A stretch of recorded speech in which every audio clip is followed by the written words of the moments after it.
Good evening. Do not have a punt until you've watched the punter right here on Sports Tonight. My name's Trevor Harris. Chris Graham is with me, and what a day we have to look forward to at Wimbledon tomorrow. Andy Murray trying to become the first Brit to play in a Wimbledon men's singles final since the 30s. Amazing, thank God I've got the day off. I'll be here, don't you worry. I'll get my Scotland top on, I'll get my tartan scarf to watch Andy Murray. I hope and pray he does it. It's going to be very emotional out there. As a punter, got to take all the emotion out of it. Yeah. What's your gut feeling, first of all, as to how Murray's going to get on against Jo-Wilfried Tsonga? I think we're in for an epic battle. I think we haven't had any one of those with Murray yet this summer. We've had Gasquet in 2008. Yeah. Remember he came back for 2 sets to love down. Wawrinka in 2010. I think we're in for another nerve-shredding 5-set epic with blood on the floor. He hasn't been 5 sets for a while, has he, Andy Murray? Not just at Wimbledon, but for a while generally. Yeah, he hasn't. No, he hasn't. And I think that time will come.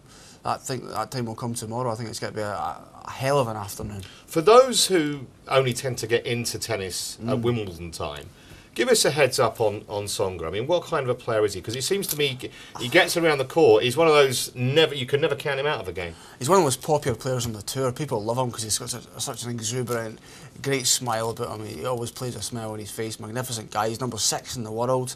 He's been in the top 5 in the world. He got to the final of the Australian Open in 2008 when Nadal beat him. He is a top 6 player, and he's a match for Murray without any doubt.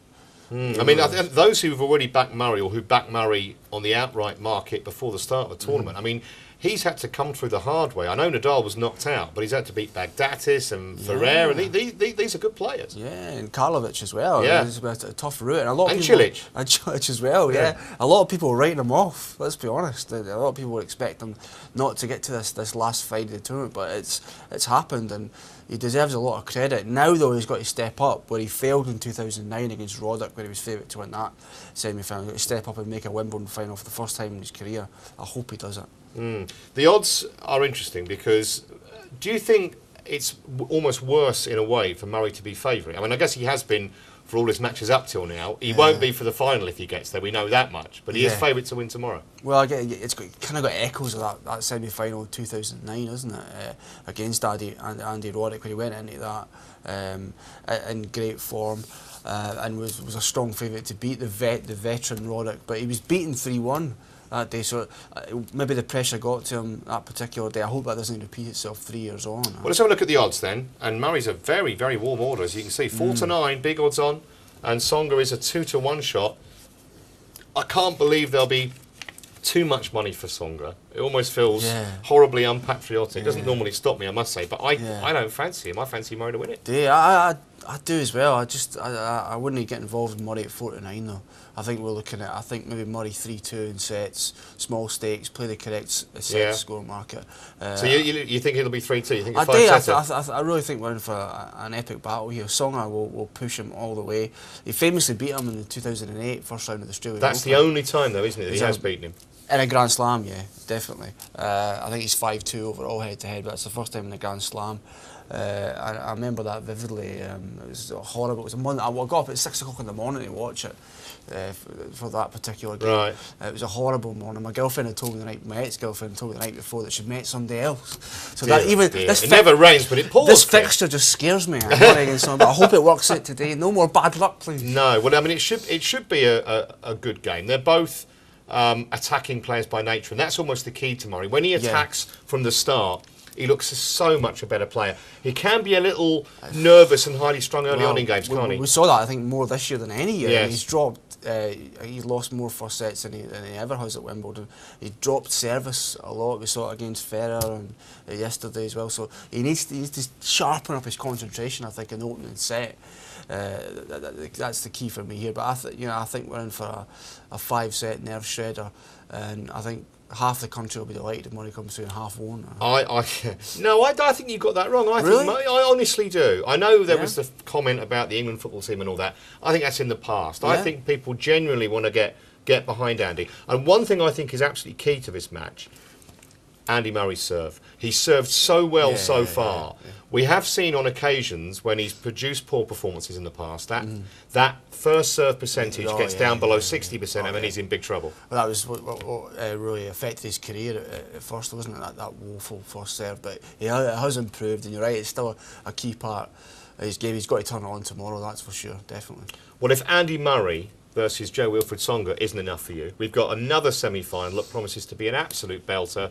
It's Roger Federer against Novak Djokovic. I mean, where do you start? I think they've met 25 times, and it's 13-12 to Federer. Yeah, it is indeed. There couldn't be any closer than that. I know, it's great. Having said that, I think Novak's got his measure here. Well, the odds suggest that, Chris. 4-9, same price pretty much as in the Andy Murray game. 4-9 Djokovic, 11-5 Federer. He's won 6 of the last 7.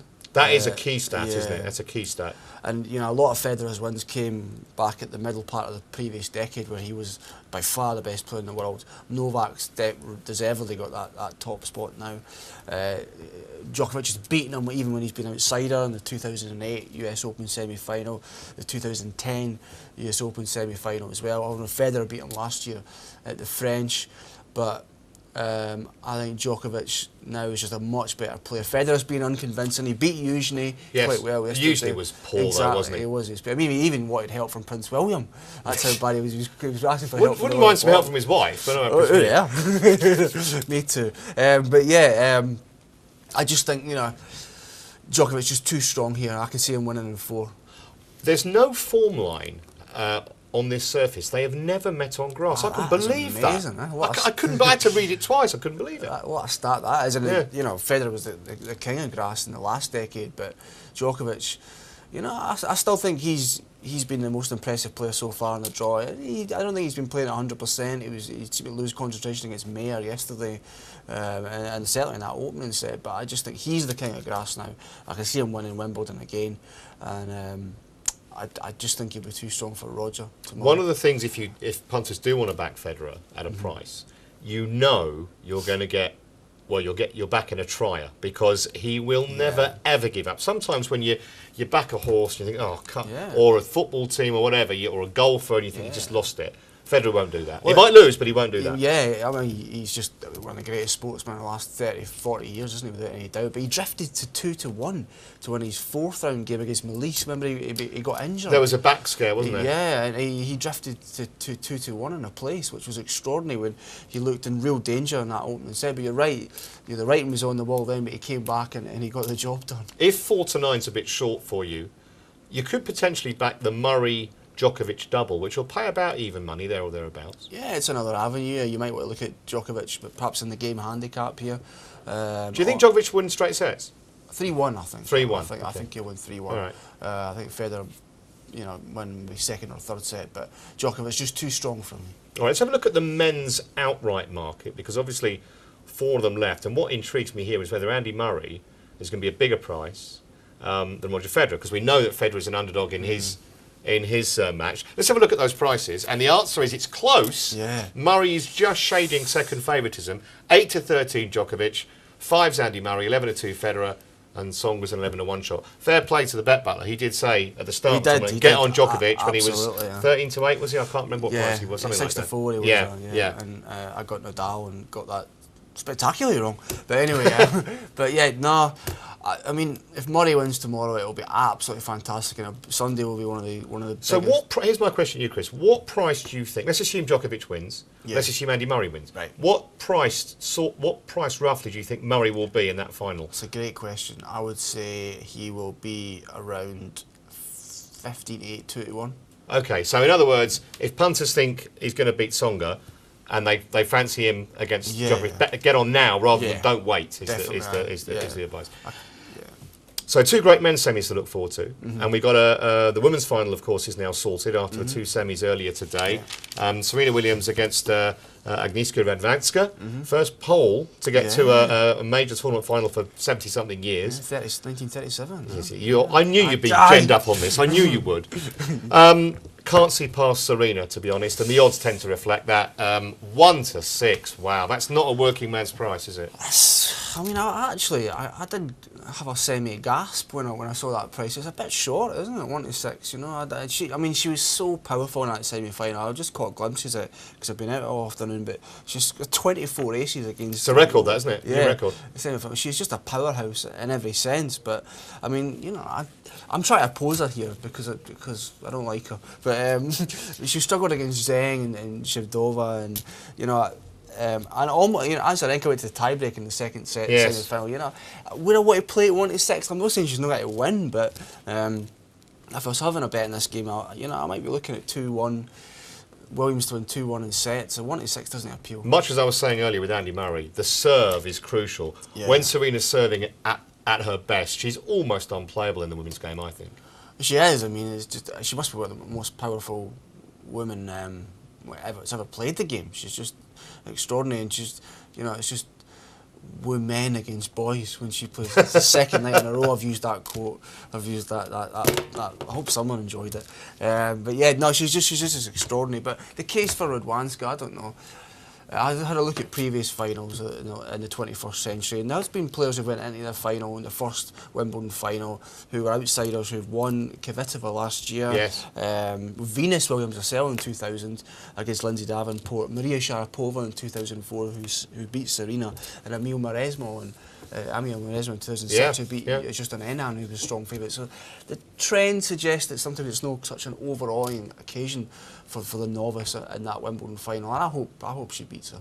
Yeah, going for her fifth Wimbledon title tomorrow, Serena Williams. On Saturday, I should say.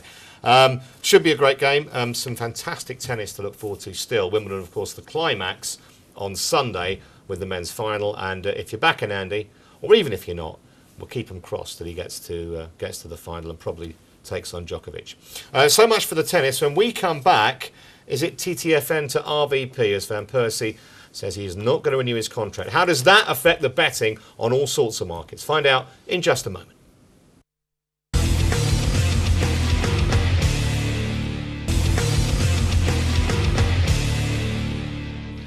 Welcome back. You're watching the Punter here on Sports Tonight. Coming up, we'll turn our attention to Robin Van Persie, but first, there was some massive horse racing news today, Chris.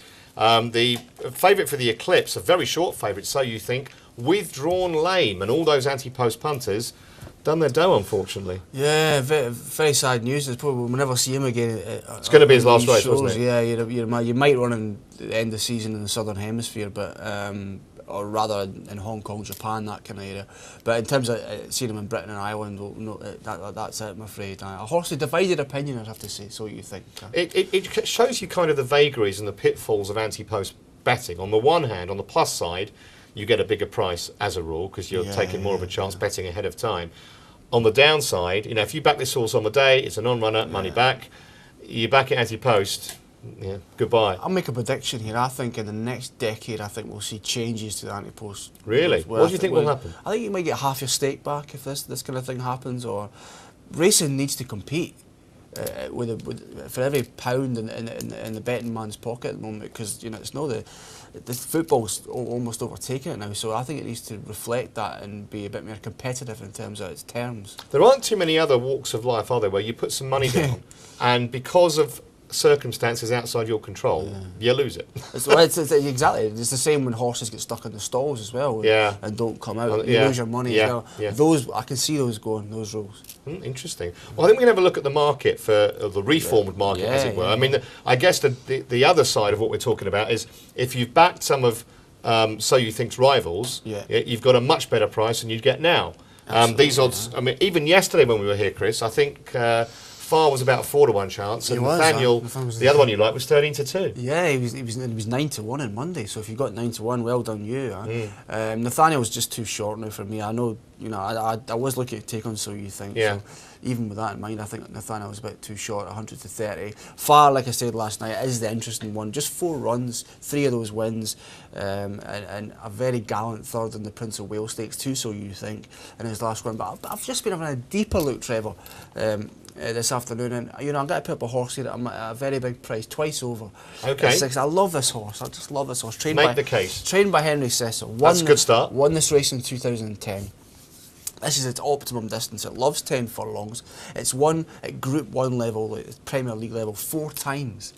And, why is he that priced then, Chris? Well, he's had a couple of disappointing runs so far this season. He's getting on. He's 7 years old now, which is pretty old for a flat horse. But if he can rediscover that ability that's seen him won this race, won the Juddmonte International last season at this 10 furlong trip, he could be a big shout at 16-1. Maybe look at him each way, but he's a classy animal. He's due the utmost respect. Okay, well, interesting. We'll watch that race with interest. That's the Eclipse, of course, on Saturday. And we are going to move on now to football. And I remember you saying yesterday, Chris, I think we were talking about the top goal scorer market. You said, just be careful, folks. It's only July the 4th, as it was yesterday. And no sooner had you said that than Robin Van Persie comes out with his statement, not going to renew his contract. Arsenal clearly are furious. The reaction has maybe not been what Robin Van Persie anticipated. And from a punter's point of view, anyone who had semi-decided is now going to have to reassess on a whole range of markets. Yeah, and I can see this being the case over the next 6 weeks. We'll see people coming in, people coming out, and the prices will change. But yeah, it broke almost as we were sitting here last night. What had gone on, and yeah, it's a great drama. I must admit, I'm a wee bit surprised at the reaction for the Arsenal fans. It must be, there's a lot of anger and bitterness about it. I think partly it's because part of the statement was, out of respect to Arsene and the fans, I'm not going to go into details. I think the fans want the details. They want to know if Van Persie's leaving to get a bit more money, or whether he's leaving because Arsenal aren't going to buy the kind of players that he believes they'll need to challenge for the title. I don't know. My interpretation was that was the latter was the reason, because he did mention. I think you should spell it out there if it is. Yeah, perhaps the statement didn't go far enough, but yeah, it's. I can kind of see his point. I don't want to be, abused by Arsenal fans. A club that I do have a soft spot for, because it's my local club, really, in terms of where I live. But he wants to compete. He wants to win trophies. He didn't even take part in. I think 2005 was the last time they won a trophy. I think he made a substitute appearance in the FA Cup that particular campaign. He really. He's an ambitious guy. He's coming to the end of his career. He obviously feels that Arsenal, who, let's be honest, have been on a bit of a downward trajectory over the last, half decade, are not able to match his ambitions. Well, no sooner had Van Persie announced that he wasn't going to sign than the bookies were up with prices as to where his next club might be. We can have a look at that market. It's really interesting. Yeah. No surprise that Manchester City had the market 8-15, big odds on. 11-2 Juventus, who've been interested for a while. United at 6s, they might put in a cheeky bid. I can't see him going to Chelsea. That really isn't going to happen. Real Madrid at 14s, Barcelona at 18s. They are potential destinations, but all the money seems to be for City. Even though, Chris, his dad came out a few weeks ago and said categorically he's not going to join another English club. Is that right? Well, the money does not suggest that. It's all about Manchester City here, which is I couldn't think anything worse if I was an Arsenal fan to see that happen again. Arsenal start. So we got Nasri, Clichy, Kolo Touré. Yeah, it's just heartbreaking. A bit like your girlfriend moving in with your best mate. That's not good. It's just horrible. But one thing I have to bring up here is I'm an avid follower, avid user of Twitter, and a guy who we all probably know, Ian McGarry, who's a journalist who does stuff for the BBC and freelance journalist. He tweeted last week before all this came out. He says Robin Van Persie will complete his move to Man City within 2 weeks for a fee of around £22 million. Contract worth £225,000 per week has already been agreed. Now, if you believe McGarry, you've got to bet. It was actually 8-11 in the place this morning that he went to Man City. So if you believe McGarry is telling the truth here, that is a fantastic price, buying money. There's an interesting story in the paper the other day that Van Persie was saying he wouldn't go to City if Adebayor was still there. Yeah. All these little petty squabbles. Subplots. We had it with Nasri and Gallas and all this kind of stuff. Now, what do you make, because it's very relevant to the next market we're going to look at, what do you make of the statement on the Arsenal website? They came out literally within half an hour of Van Persie going public with his statement, which basically said, we respect RVP's decision, but we fully expect him to honour his contract. Because to me, That is absolute balderdash. They're not going to let him go for nothing in 9 months' time when they can get, as you just said, 20-odd million tomorrow. If you can get 22 million, you've got to take it. Of course, they're not exactly flush, are they? Yeah, exactly. General estimates, for what I've been hearing, been 12 to 16 million, but you've got to let them go. Well, here are the odds. Now, to me, you said about buying money, so to speak, the 8 to 15. 1 to 3 to stay at. There's just no way it's going to happen. You've got to take that. Oh, that's so 1 to 3 to stay. I think those odds are the wrong way around. But what I'm saying, 1 to 3 to go. It's an absolute He can't banker. stay. The dressing room's going to be ripped apart as it is. Absolute banker. It's it's just like you can imagine him singing Engelbert Humperdinck song. Please release me, let me go. You've got to let him go. He's probably he's made his ambitions clear. He doesn't want to stay at Arsenal. He doesn't believe. He's not wholeheartedly behind the club. Let him go and build again. Yeah, no, I just think it's an absolute no-brainer. Let's just talk about how Van Persie's imminent departure, which we both think is going to happen, is going to affect Arsenal's chances. They have brought in a couple of strikers. Podolski's come in, Giroud from Montpellier. The odds for a top 6 finish, I think we looked at this yesterday, they were huge odds on. They still are, but to me, it's nowhere near as big a certainty as it was 24 hours ago. Well, I saw a stat. I love stats, Trevor, as you know. And I know it's false. It's a difficult stat to really appreciate. But if you took Van Persie's goals away from Arsenal's season, they would have finished 16th in the Premier League last season, which is stunning. I know it's playing with 10 men, but it's still a stunning statistic. Yeah, it's got its flaws, but it's still a gobsmacking statistic. So with that in mind, we saw it with Vieira, we saw it with Cole, we saw it with Henry, we saw it with Fabregas, all these great marquee players leaving. People want to oppose Arsenal. People like me want to oppose Arsenal, and I've got to try and oppose them again. And I've been wrong every year, but You're not taking a risk at the price, though, are you? Really? No, not at all. Not at all. I mean, I think they'll finish the top 6, but top 4, I doubt. But I guess it's all about whether Giroud clicks with the game. He's a progressive player. He's improved every year with Montpellier. Can he fit into the English Premier League? And if they do get 22 million for Van Persie, then they may bring somebody else in. They may bring someone else in. All right, let's have a look at the top goal scorer market. We did look at this yesterday, but the whole Van Persie scenario is throwing a different light on it. I think you've got to make a decision as a punter here, whether you think RVP staying in England, not at Arsenal, but in England, or not. Now, the price is, this is interesting, he was 10 to 1 yesterday, he's 9 to 1 today. We've seen what price he is to go to City, big odds on. So do they think then, as they probably do logically, Manchester City are a better side than Arsenal, they score more goals than Arsenal, they certainly did last season, therefore he potentially can score more goals? Yeah, I think that's why it's been cut. You'd imagine the goals will be shared out a bit more rather than Arsenal, where he was the clear, the clear player. Just a lot of uncertainty at the moment about his position and his state of mind. I wouldn't want to back him at 9 to 1 to be top goal scorer. I think from memory, Van Persie got something like 37 goals last season, all comps. Yeah. And I think next best was, Theo Walcott with 10. Well, that's very worrying if you're an Arsenal fan. Which shows you, doesn't it, the disparity between one player and all the rest. It does. That's very worrying if you're an Arsenal fan. Yeah. Trevor. I know. Hands up, I admit it, I am an Arsenal fan and extremely concerned about the potential lack of Robin Van Persie next season. We are going to change the whole emphasis completely when we come back after the break, because the Tour de France might not be something that you've thought about punting on, but we're going to have an expert with us who can tell you exactly where the best bets are. We'll also be looking at any latest developments in the markets for the British Grand Prix, which of course is at Silverstone on Sunday. We'll be back right after this break.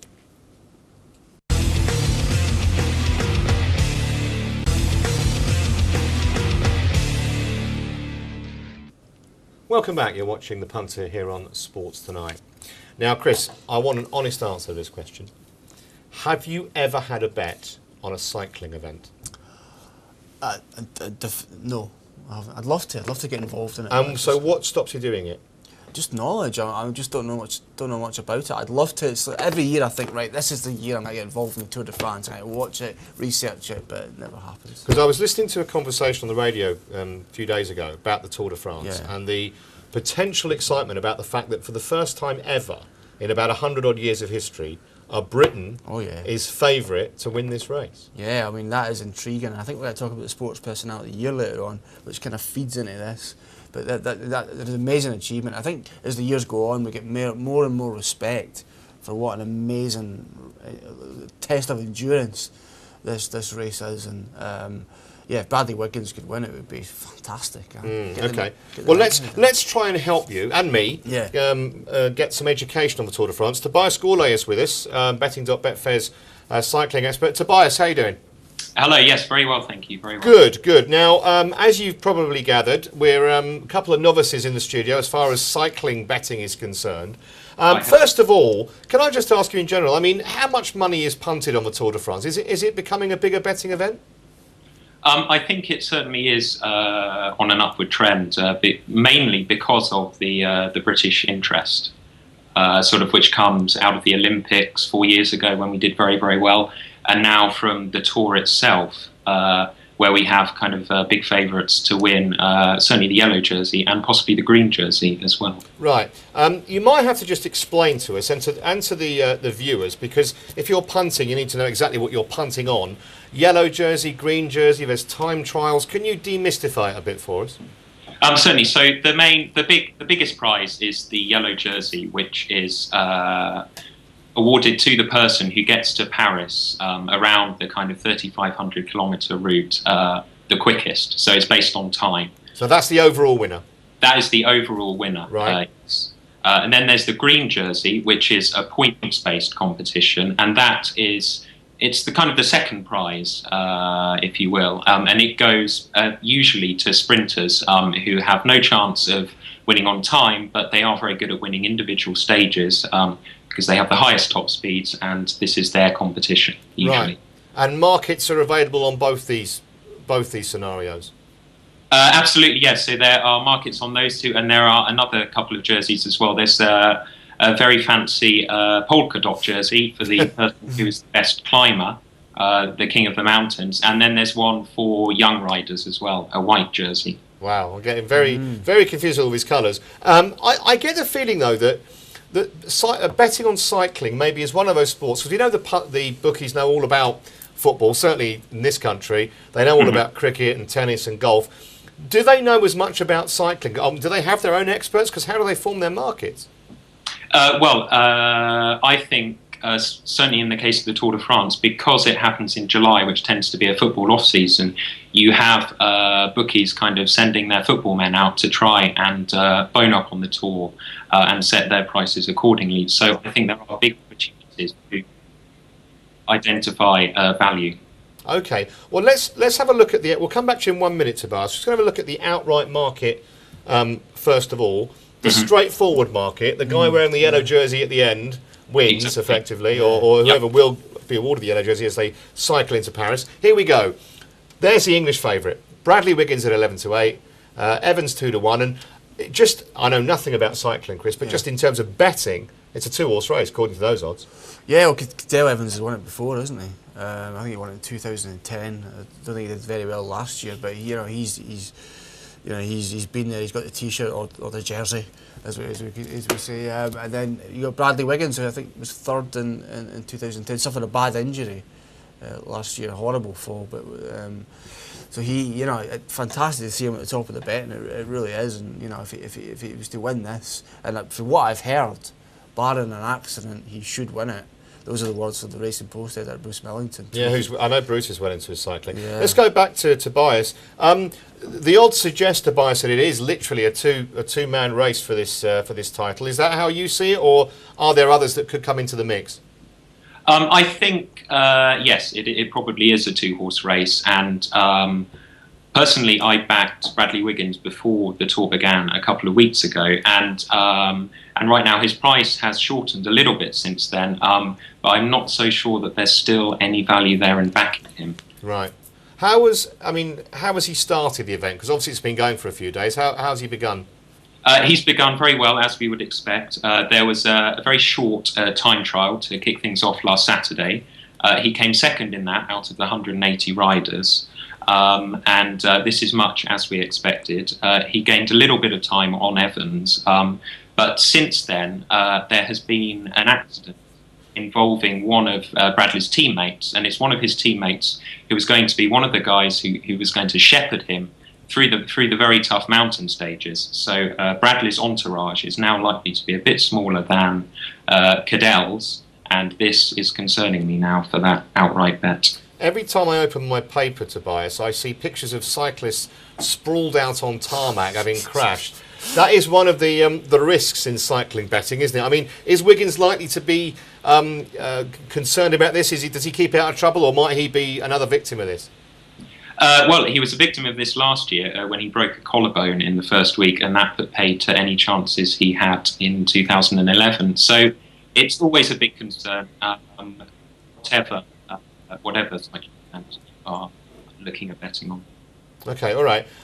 We'll come back to you, Tobias, in just a moment. I want to talk about King of the Mountains, Chris, because I mean some of the inclines these guys have to go up. Yeah. I think I'd struggle on a motorbike, let alone on a pedal bike. I think that's why we see it as the ultimate sporting test. I think people are respecting that a lot more in this country. We've saw, you know, I know it's not the Tour de France, but Chris Hoy and his success in Beijing in 2008, and Mark Cavendish last year, of course, who won the green jersey for most stage wins, and then of course followed up in the Sports Personality Year. So there's a real respect for this event in this country, and yeah, it seems absolutely brutal test, consecutive days for most of the time. Well, here are the odds, and it's obviously a lot more competitive market than the outright, which we showed you a moment ago. 6-1 the field.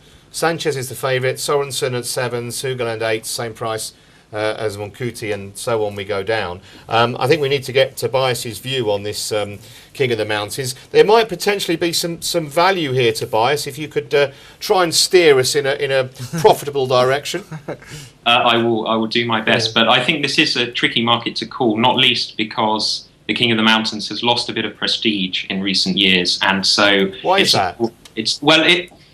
It's because essentially there were a series of races in the 90s when it was won by riders who were effectively chasing the yellow jersey and ended up settling for this as a consolation prize. But this year there is one man who has said outright on Twitter, I think, that he is very determined to win specifically the polka dot jersey, and that is Johnny Hoogerland, who I think is on the screen right now. Yeah, he was certainly a very backable price. This is interesting information. 8-1 shot Hoogerland. How much has Twitter become important in a punter's armoury? I mean, everything seems to go on Twitter these days. I think it's huge, and specifically in cycling, because Lance Armstrong was a very early adopter of Twitter, and he seems to have encouraged this huge community to build up around cycling on Twitter. And so a lot of my research is based on kind of tapping into conversations between teammates, between cyclists on different teams in the race, and they will reveal some interesting information. I'm glad that you mentioned Lance Armstrong, because there's one thing I did want to mention before we go on to the top three finish market. All these new allegations, I don't know if they are new, they've been surfacing for ages, drug allegations about Lance Armstrong. If you back a cyclist on the outright market, or the King of the Mountains come to that, they cop, but between the time when you go and pick your money up and then finishing the race, there's a negative drug test. What happens then? I'm not entirely sure of the rules, but I believe that there's a certain window in which if a drug test is failed, then the rider is disqualified for the bookies as well. Yeah. But after a certain amount of time, the result stands whatever happens. Yeah, it's a fascinating sport. All sorts of elements to it. Top three finish. We're going to have a quick look at the market. We'll come back to Tobias in a moment. Top three finish. You've got to think our boy's got to be there. 4-11 he is, very, very short. Evans at 4-9. Maybe the value here, Chris, is trying to find someone to, because someone's got to finish third.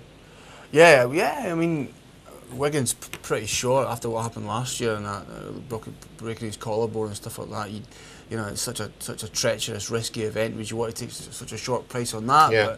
But who knows? The Schleck brothers are always do well in this event. I don't think I did see Andy Schleck or Frank Schleck featured in one of the previous screens, but yeah, I mean, let's just hope Wiggins does it.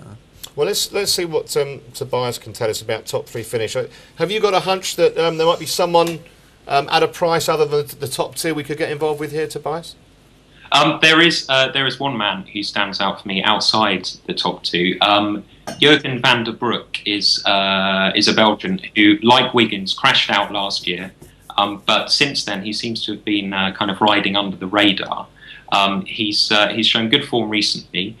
He's a former world time trial champion at a junior level, admittedly, but it's a course this year that favours time trialists, and I think there's a bit of value in backing Van den Broek to make the podium in Paris. Yeah, he's a 4-to-1 chance. I mean, this is the ultimate test of stamina, isn't it? As you said, 3,500 kilometres. When does it finish in Paris, Tobias? It will be a fortnight on Sunday, I think, that they'll finally reach the Champs-Élysées.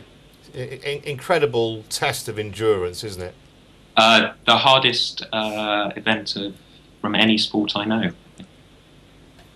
Can you tell us a bit about stage 7? What can we expect to see in that particular stage?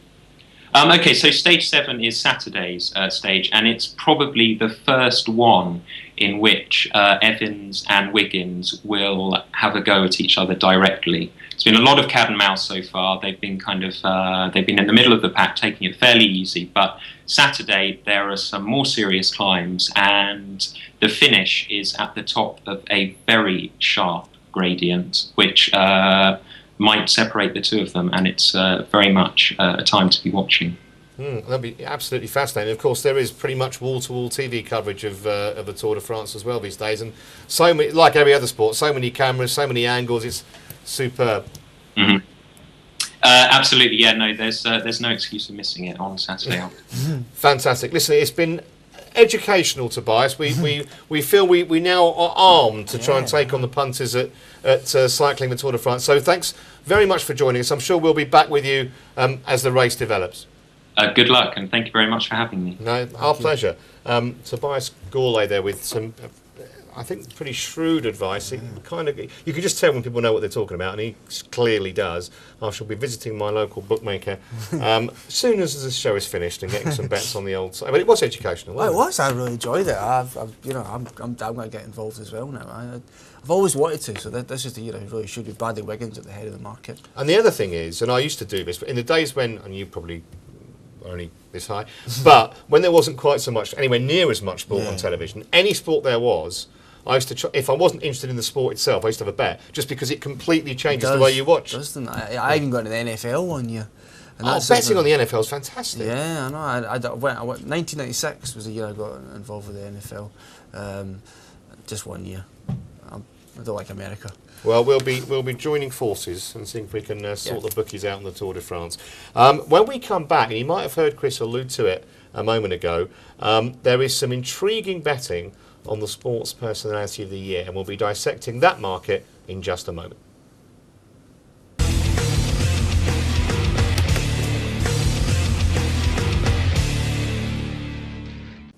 Welcome back. You're watching The Punter on Sports Tonight. We're going to talk in this final part of the show about one of the most contentious markets that there is, the Sports Personality of the Year. Now, Chris, I'm going to ask you a question. I wanted to answer it honestly. We've known each other for a while doing this show and doing the Euros, okay? Have you ever seen me get angry? Not at all. You're the personification of serenity, Trevor. No, I very rarely get angry, but the Sports Personality of the Year makes me very angry. Yeah? First of all, just the title of it. Why is it not just Sports Person of the Year? Because if it was Personality, Eddie the Eagle might have won it. That's the first thing. Secondly, I remember a few years ago when they had the 50th anniversary show, lavish presentation in central London, big voting scenario, 5 presenters, all the rest of it, and it was won by Sir Steve Redgrave. Now, I'm not decrying his achievements. If it was a British Olympian of all time, give him the title. British rower of all time, he's a shoo-in. But he's competing against Nick Faldo, just a few names. Nick Faldo, he's won 6 majors. Bobby Moore lifted the World Cup. It could have been a posthumous award. Ian Botham beat the Australians single-handedly in '81. I don't get this minority sports thing. And last year, Mark Cavendish, okay, an excellent cyclist, of course. Alistair Cook scored 700 runs in an Ashes series. Now, come on, there's got to be a list of priorities here. And this makes it virtually impossible for punters, because if we're going to count all the minority sports and put them on an equal footing to what I'd call the major sports, football, cricket, rugby, tennis, golf, athletics, okay, I'll put that one in there. It makes it very, very difficult. Don't you think? Yeah, it does. We've had some big long price winners in the past, haven't we, through minority sports. Princess Royal's daughter won it a few years ago. What's that about? Zara Phillips, yeah, strange one that. She picked Darren Clark to the title. But you're right. I think for me, the BBC are obsessed with the Olympic spirit, and they see that there's nothing greater than winning an Olympic gold medal for your country. And Redgrave did that, of course, 5 consecutive games, better than anyone else in the history of the Olympics. So I guess they probably gave him for that. But yeah, I agree. I mean, you talk about last year Cavendish. I thought Rory McIlroy was extremely another, yeah, absolutely. Won the US Open. I wouldn't have minded that. Wouldn't have minded that at all. Yeah. Especially after the way he collapsed in the Masters. Exactly. To come it was back a great like that. Story, and he finished 8th or 7th in the sports. Do you think it matters if the? Let me put it this way: does the winner normally come from a sport that's televised by the BBC? Yeah, it does, doesn't it? I mean, Joe Calzaghe recently bucked that trend for boxing, but generally you see the BBC friendly sports. Let's give everyone at home the odds as they stand right now, and on that board we got 6 of them on there, and only Andy Murray is not effectively counting the Olympics as his major thing. Yes, he'll be there, but we know that he would count either Wimbledon or the US Open as higher than a gold medal. The rest are all basically Olympians. Jessica Ennis is the favourite at 3-1. Bradley Wiggins, I beg your pardon, he's not at the Olympics either, is he? Yeah. We just spoke about Bradley, 4-1. So we got 2 semi-minor. I mean, pentathlon is a minority thing. Yeah. Yes, it's athletics, but no one is interested in it outside of the Olympics, are they? Quite frankly, if we're being honest. Not at all. And I think Ennis is a weak favourite, to be honest. I really do. She has to win to have any chance. I think she has to win clearly. She has to win, and I think she has to see a lot of her fellow Olympians for the UK obviously struggle. So she becomes the golden girl. Paula Radcliffe certainly can't win, but she's injured again as well, isn't she? It's looking dodgy. Give up, Paula, please. Yeah. But yeah, I think Jessica Ennis for me is a weak favourite. She's a lot of things in her favour. You don't want to take that 3-1. Murray in 92. Well, I know we disagree with that. I think there's mixed feelings about Andy Murray in this country. Well, my view on Andy Murray is this: if he wins Wimbledon, surely he has to win the Sports Personality of the Year. However many gold medals we win. I agree, and especially with the fact that tennis men's tennis is better than it's ever been at the moment. It's most competitive, 4 absolutely incredible warriors playing the game. And for Murray to do that would be certainly the greatest achievement in Scottish sport. And my argument is, we haven't had a male winner at Wimbledon from Britain since '36, since Fred Perry won. We've had any number of Olympians, gold medalists, right through, all the way through, up until and including Beijing. So the achievement would be immense if he can do it. Do you think the market makers, I want to have another look at those odds again, do you think the market makers have rather overplayed the importance of the Olympics, putting in Ennis at 3s, Adlington at 12s? Ben Ainsley's a sailor. I mean, he could win 5, I don't know how many events he's in, but no one's going to get overly excited, surely. Yeah, there is like the BBC television sports schedule, is an over-reliance on the Olympics here, definitely. But one I have to point out, an Olympian, is Mo Farah, who for some reason for me is 10-1, which I think is a lot bigger than I expected. He's favourite to win the 5,000, he's favourite to win the 10,000. If he won both events there, that would be an incredible achievement. And I worked at the double. The double's about 7-1. So if he wins both of those, unless Murray wins Wimbledon, I can't see how he shouldn't win this award. He's quite popular. He does a lot of TV work and stuff like that. He's got this strange celebration that he does when he wins. So he's quite a media-friendly figure. So I think 10-1 for Farah might be a shout. Yeah. Do you think if it's a different country, you'd see different people appearing? I think it's just because it's Olympic year and because it's here. Yeah. I mean, because I tell you where I'm on this. I think there are certain sports we can just rule out in terms of where the winner will come from. Yeah. Football, no chance. England were poor in the Euros. Forget the other home countries. Cricket, well, if Cook couldn't win it last year with 700 runs against the Aussies, it's only a 3-test series against South Africa. Yeah. I think we forget that. And rugby we forget. New Zealand won the World Cup. So it's going to be an individual sport like either golf. I mean, who knows if McIlroy wins our Open, that's a possibility. It's on the BBC. Yeah, to be honest, I think you made a good point earlier on. Personality is the key word here. It really is. And But McIlroy is a personality, isn't he? Some would say a negative personality. I wouldn't say that, but that clearly was the case last year. How did he finish 7th in the voting last year? People think he's got a wee bit too big for his boots. He's sleeping with Caroline Wozniacki. That's Hollywood couple, if you like. News to me. Yeah. I wish. But yeah, I think it's all about personality here. In this X Factor age, you have to and Murray doesn't really fit that bracket for me. Yeah? So a few conundrums there. Okay, let's have one final look at this this market, because I agree with you about Farah over Ennis, 10-1 compared to 3-1. Yeah. And he's kind of got a double chance, and especially as you said, if he wins both, she has to win that heptathlon to have any chance. Wiggins has to win the Tour de France, and even then, it's how much do we really care? We had Tobias on earlier, who was great, so much passion, but how much does the average Englishman care about it? I'm not sure. Yeah, I mean, well, Cavendish won it last year, but on an Olympic year, it's very tough. Ennis, Farah, and I'd have to put Tom Daley in here at 25-1 for personality. He is the squeaky cleanest guy in the world. He's the whitest teeth in the world, and if he wins gold, he's got to fit in perfectly for that. And Rebecca Adlington as well, 12-1. Everyone will vote for her apart from Frankie Boyle, but 12-1. All right, fantastic. Well, if there was an award for betting show of the year, please vote for us. We'll be here again tomorrow. From Chris and me, bye-bye.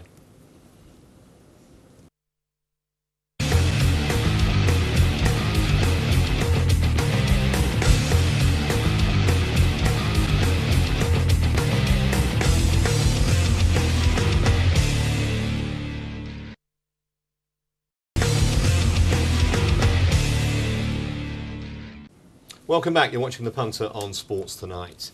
We're going to talk in this final part of the show about one of the most contentious markets that there is, the Sports Personality of the Year. Now, Chris, I'm going to ask you a question. I wanted to answer it honestly. We've known each other for a while doing this show and doing the Euros, okay? Have you ever seen me get angry? Not at all. You're the personification of serenity, Trevor. No, I very rarely get angry, but the Sports Personality of the Year makes me very angry. Yeah? First of all, just the title of it. Why is it not just Sports Person of the Year? Because if it was personality, Eddie the Eagle might have won it. That's the first thing. Secondly, I remember a few years ago when they had the 50th anniversary show, lavish presentation in central London, big voting scenario, 5 presenters, all the rest of it, and it was won by Sir Steve Redgrave. Now, I'm not decrying his achievements. If it was a British Olympian of all time, give him the title. British rower of all time, he's a shoo-in. But he's competing against Nick Faldo, just a few names. Nick Faldo, he's won 6 majors. Bobby Moore lifted the World Cup. It could have been a posthumous award. Ian Botham beat the Australian single-handedly in '81. I don't get this minority sports thing. And last year, Mark Cavendish, okay, an excellent cyclist, of course. Alistair Cook scored 700 runs in an Ashes series. Now, come on, there's got to be a list of priorities here. And this makes it virtually impossible for punters, because if we're going to count all the minority sports and put them on an equal footing to what I'd call the major sports, football, cricket, rugby, tennis, golf, athletics, okay, I'll put that one in there. It makes it very, very difficult. Don't you think? Yeah, it does. We've had some big, long price winners in the past, haven't we, through minority sports? Princess Royal's daughter won it a few years ago. What's that about? Zara Phillips, yeah, strange one that. She picked Darren Clark to the title. But you're right. I think for me, the BBC are obsessed with Olympics, the Olympic spirit, and they see that there's nothing greater than winning an Olympic gold medal for your country. And Redgrave did that, of course, 5 consecutive games, better than anyone else in the history of the Olympics. So I guess they probably gave him for that. But yeah, I agree. I mean, you talk about last year, Cavendish. I thought Rory McIlroy was extremely another, yeah, absolutely. He won the US Open. I wouldn't have minded that. Record Wouldn't have minded that at all. Yeah. Especially after the way he collapsed in the Masters. Exactly. To come it was back a great like that. story, and he finished 8th or 7th. 7th in the sports. Do you think it matters if the? Let me put it this way: does the winner normally come from a sport that's televised by the BBC? Yeah, it does, doesn't it? I mean, Joe Calzaghe recently bucked that trend for boxing, but generally you see the BBC friendly sports. Let's give everyone at home the odds as they stand right now. And on that board, we got 6 of them on there, and only Andy Murray is not effectively counting the Olympics as his major thing. Yes, he'll be there, but we know that he would count either Wimbledon or the US Open as higher than a gold medal. The rest are all basically Olympians. Jessica Ennis is the favourite at 3-1. Bradley Wiggins, I beg your pardon, he's not at the Olympics either, is he? Yeah. We just spoke about Bradley, 4-1. So we got 2 semi-minor. I mean, pentathlon is a minority thing. Yeah. Yes, it's athletics, but no one is interested in it outside of the Olympics, are they? Quite frankly, if we're being honest. Not at all. And I think Ennis is a weak favourite, to be honest. I really do. She has to win to have any chance. I think she has to win clearly. She has to win, and I think she has to have a lot of her fellow Olympians for the UK obviously struggle. So she becomes the golden girl. Paula Radcliffe certainly can't win, but she's injured again as well, isn't she? It's looking dodgy. Give up, Paula, please. Yeah. But yeah, I think Jessica Ennis for me is a weak favourite. She's a lot of things in her favour. You don't want to take that 3-1. Murray in 92. Well, I know we disagree with that. I think there's mixed feelings about Andy Murray in this country. Well, my view on Andy Murray is this: if he wins Wimbledon, surely he has to win the Sports Personality of the Year. However many gold medals we win. I agree, and especially the fact that tennis is men's tennis is better than it's ever been at the moment. It's most competitive, 4 absolutely incredible warriors playing the game. And for Murray to do that would be certainly the greatest achievement in Scottish sport. And my argument is, we haven't had a male winner at Wimbledon from Britain since '36, since Fred Perry won. We've had any number of Olympians, gold medalists, right through, all the way through, up until and including Beijing. So the achievement would be immense if he can do it. Do you think the market makers, I want to have another look at those odds again, do you think the market makers have rather overplayed the importance of the Olympics, putting in Ennis at 3s, Adlington at 12s? Ben Ainsley's a sailor. I mean, he could win 5, I don't know how many events he's in, but no one's going to get overly excited, surely. Yeah, there is like the BBC television sports schedule, is an over-reliance on the Olympics here, definitely. But one I have to point out, an Olympian, is Mo Farah, who for some reason for me is 10-1, which I think is a lot bigger than I expected. He's favourite to win the 5,000, he's favourite to win the 10,000. If he won both events there, that would be an incredible achievement. And I worked at the double. The double's about 7-1. So if he wins both of those, unless Murray wins Wimbledon, I can't see how he shouldn't win this award. He's quite popular. He does a lot of TV work and stuff like that. He's got this strange celebration that he does when he wins. So he's quite a media-friendly figure. So I think 10-1 for Farah might be a shout. Yeah. Do you think if it's a different country, you'd see different people appearing? I think it's just because it's Olympic year and because it's here. I mean, because I tell you where I'm on this. I think there are certain sports we can just rule out in terms of where the winner will come from. Football, no chance. England were poor in the Euros to get the other home countries. Cricket, well, if Cook couldn't win it last year with 700 runs against the Aussies, it's only a 3-test series against South Africa. I think we forget that. And rugby we forget. New Zealand won the World Cup. So it's going to be an individual sport like either golf. I mean, who knows if McIlroy wins our Open, that's a possibility. It's on the BBC. Yeah, to be honest, I think you made a good point earlier on. Personality is the key word here. It really is. And but McIlroy is a personality, isn't he? Some would say a negative personality. I wouldn't say that, but that clearly was the case last year. How did he finish 7th in the voting last year? People think he's got a wee bit too big for his boots. He's sleeping with Caroline Wozniacki. That's a Hollywood couple, if you like. News to me. I wish. But yeah, I think it's all about personality here. In this X Factor age, you have to and Murray doesn't really fit that bracket for me. So a few conundrums there. Okay, let's have one final look at this this market, because I think, I agree with you about Farah over Ennis, 10-1 compared to 3-1. Yeah. And he's kind of got a double chance, and especially as you said, if he wins both, she has to win that heptathlon to have any chance. Wiggins has to win the Tour de France, and even then, it's how much do we really care? We had Tobias on earlier, who was great, so much passion, but how much does the average Englishman care about it? I'm not sure. Yeah, I mean, well, Cavendish won it last year, but on an Olympic year, it's very tough. Ennis, Farah, and I'd have to put Tom Daly in here at 25-1 for personality. He is the squeaky cleanest guy in the world. You know, he's the whitest teeth in the world, and if he wins gold, he's going to fit in perfectly for that. And Rebecca Adlington as well, 12-1. Everyone will vote for her apart from Frankie Boyle, 12-1. All right, fantastic. Well, if there was an award for betting show of the year, please vote for us. We'll be here again tomorrow from Chris and me. Bye-bye.